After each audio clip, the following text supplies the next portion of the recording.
Shiny nomination করতে আসে Alipur DM অফিসে। সেই সময় ডায়মন্ড হারবার বিজেপি প্রার্থী অভিজিৎ দাস ও নমিনেশন করতে আসেন। তারপর এই ডিএম অফিসের সামনে ব্যাপক উত্তেজনা সৃষ্টি হয়।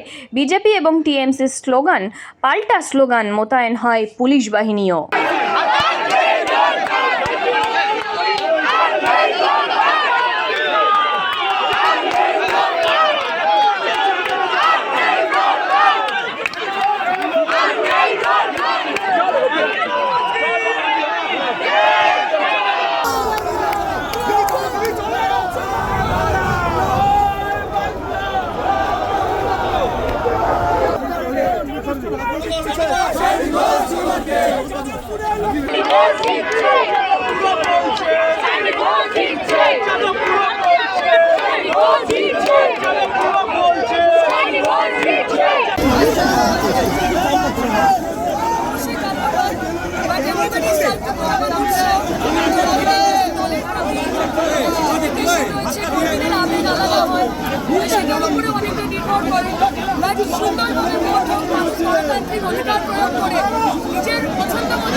সকালবেলা বামেদের বাধা দেওয়া হচ্ছে, বলা হচ্ছে সকালবেলা বামেরা যারা ক্যান্ডিডেট ছিলেন তারা জমা দিন বসে মনোনয়ন একইভাবে বাধাপ্রাপ্ত হন।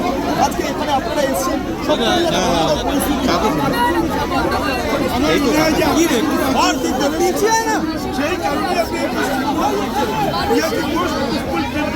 আমরা 4-5 জন জমা দিয়েছি।